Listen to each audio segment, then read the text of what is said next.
Preste atenção. Suspensão é diferente de interrupção. Eu preciso disso por quê?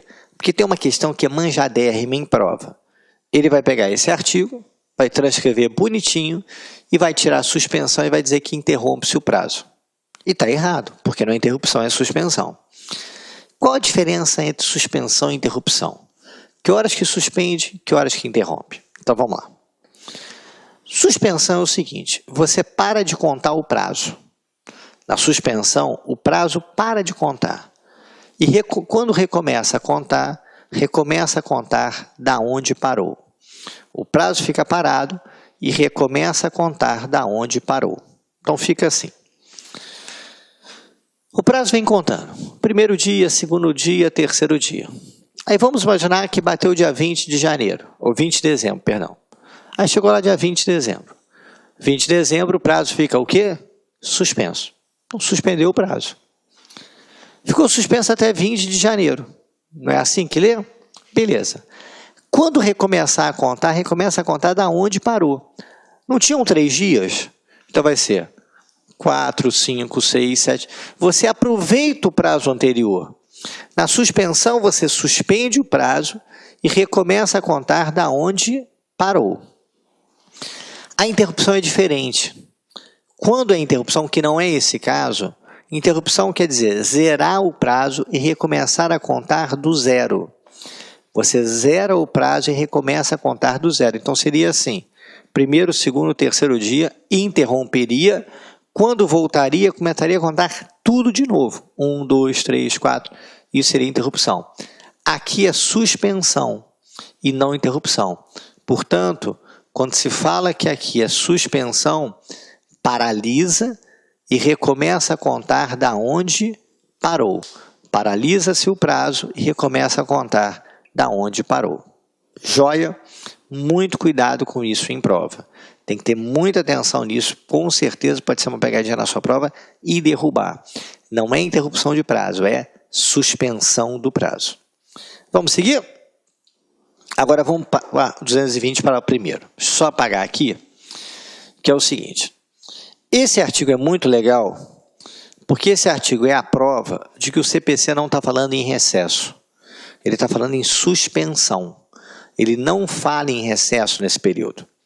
Ele fala apenas que os prazos serão suspensos. Então, repara. Ressalvadas as férias individuais e os feriados instituídos por lei, aqui entra o recesso, tá? O recesso é equiparado a um feriado. Tirando isso aqui, porque são férias forenses. Diz assim, os juízes, os membros da MP, Defensoria Pública, Advocacia Pública, Auxiliar da Justiça, exercerão suas atribuições durante o período previsto no caput, ou seja, durante o período da suspensão, que é de 20 de dezembro a 20 de janeiro. Então, durante esse período, eles vão continuar trabalhando. Ah, mas Guerra, você falou que tem um recesso. Falei e volto a repetir, tem um recesso. Só que o recesso é fixado em legislação específica, não está no CPC. Se por acaso um dia a legislação acabar com o recesso, vai praticar normalmente aqui. Então esse artigo mostra bem claro que o CPC não tratou de recesso. Quem trata de recesso é a legislação estadual, para a Justiça Estadual, e a legislação específica federal, e não o CPC. O CPC apenas estabelece que durante o período o prazo ficará o quê? Suspenso. Mais nada. Tá bom? Vamos seguir?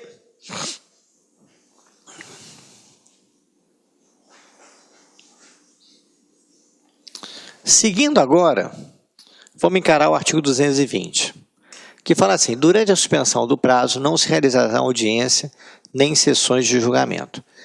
Ora, durante esse período de 20 de dezembro a 20 de janeiro, o prazo fica suspenso. Isso aqui é chamado na prática de férias dos advogados. Então, para que realmente proteja os advogados, é preciso o quê? Que durante esse período não haja audiência, nem sessão de julgamento. Audiência na primeira instância e a sessão de julgamento normalmente é na segunda instância. Tá bom? Então, eu quero dizer que nem audiência, nem sessão de julgamento, nem na primeira instância, nem nos tribunais, não haverá durante 20 de dezembro a 20 de janeiro. Então, desse período de suspensão, além de suspender o prazo, eu não realizo nem audiência, nem sessão de julgamento. Então, nesse período não há nem audiência, nem sessão de julgamento. Beleza? Vamos seguir?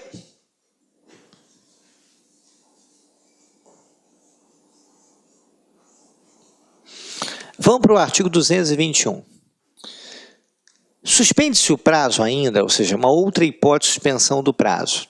Mais uma vez, suspensão. Sempre quando for isso, no seu material sempre marca, tá? Porque uma das pegadinhas é essa, trocar a suspensão por interrupção. Tá joia?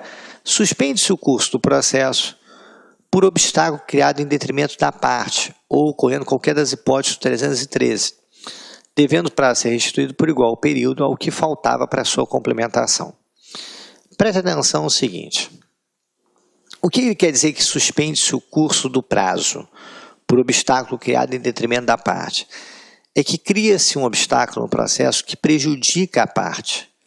Ou seja, cria-se um obstáculo que vai prejudicar a parte. Exemplo, a outra parte, imagine um processo por escrito, um processo no papel. Então, imagine esse processo no papel, não eletrônico, em que a parte retira os autos, impedindo que a outra parte pratique o ato processual. Então, eu vou lá, retiro os autos, não devolvo, com isso eu impeço a outra parte de praticar um ato processual. Nesse caso, suspende-se o curso do prazo. Só toma cuidado numa coisa. Na verdade, aqui é muito cuidado. Você vai chamar de suspensão na prova, porque está escrito. Mas o código não foi feliz, dizendo assim, devendo o prazo ser restituído por tempo igual ao que faltava para a sua complementação. Então, você tem que ler aqui o seguinte. Se faltavam 3 dias, vai ter que ser restituído 3 dias. Se faltavam 2 dias, vai ter que ser restituído 2 dias. Por isso que é suspensão. Ele não está falando para trás, ele não está devolvendo o prazo que ficou para trás. Ele está devolvendo o prazo que ficou o quê? Faltando para a complementação. Ou seja, o que você tem que ler com muita calma para não achar que ele está interrompendo. O medo que eu tenho é alguém achar que ele está interrompendo, ele vai restituir, então vai voltar o prazo que ele tinha. Não, não é nisso. É que você vai dar a ele o prazo que estivesse faltando. Ora, dar a ele o prazo que estiver faltando significa dizer que você para de contar o prazo e recomeça a contar da onde parou. Beleza? Então, nesse caso, é o prazo que estiver faltando para praticar o ato. Poxa, Guerra, mas por que ele disse isso? Por que ele usou essa expressão no final? Porque pode acontecer o seguinte, que situação prática, de repente pode pintar na prova. Se a sua prova vier muito probleminha, pode ser que pinte essa situação, que seria o seguinte.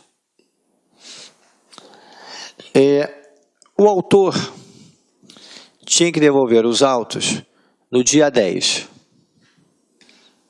E ele não devolveu. Ele só foi devolver os autos no dia 30. Joia? Se ele devolvesse no dia 10, o réu teria ainda 15 dias para praticar o ato. Como ele devolveu dia 30, o réu não tem prazo nenhum mais para praticar o ato.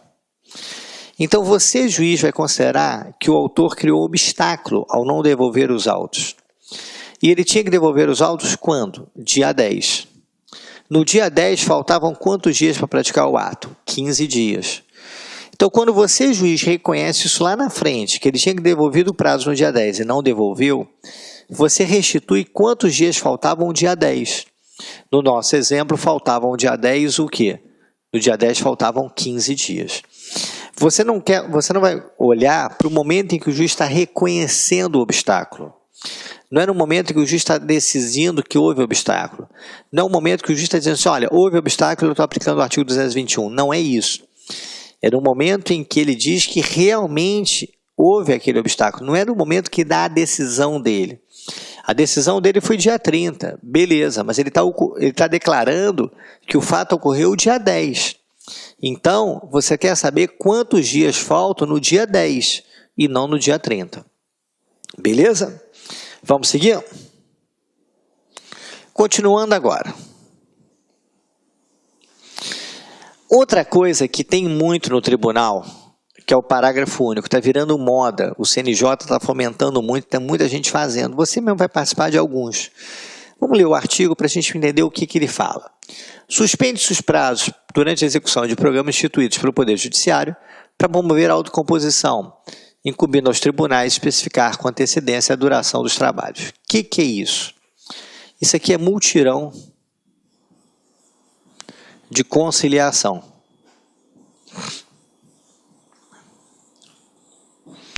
O judiciário vem e faz um multirão envolvendo juízes, servidores, auxiliares, MP, etc., buscando a conciliação. Então, às vezes acontece isso, você vai tirar uma semana de multirão de conciliação, um final de semana de multirão de conciliação, um mês de multirão de conciliação. A ideia é tentar fomentar a conciliação naquele período o máximo possível, o máximo possível, para diminuir o número de processos.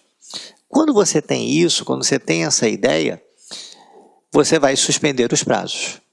Então, você vai suspender os prazos, por quê? Porque o objetivo é fomentar a conciliação. Beleza? É fomentar que haja um acordo entre as partes. Vamos seguir? Vamos agora para o artigo 222, muita atenção. Deixa eu só apagar aqui o quadro. Olá, meus amigos, minhas amigas, olha só, você que está estudando para o concurso aí do Tribunal de Justiça do Estado do Paraná, uma grande oportunidade para quem almeja, para quem deseja o seu tão sonhado cargo público. Nós aqui do Lá Concurso preparamos, de novo. Olá, meus amigos, minhas amigas, você aí que está estudando para o concurso do Tribunal de Justiça do Estado do Paraná, nós aqui do Lá Concurso vamos ajudar na sua caminhada. Nós preparamos um super curso online, 100% online, um curso muito competitivo, com professores top de linha, como você assistiu essa pequena aula aí, a pequena demonstração da aula do professor. Olha só, nosso curso super competitivo 2017, atenção, custa apenas 10 mensalidades de R$25, ok? 10 mensalidades de R$25. Hoje, nós temos mais de 200 horas de videoaulas para você. Que eu tenho certeza, se você seguir as nossas orientações pedagógicas, se você seguir o nosso personal coach, você vai chegar lá e conte conosco.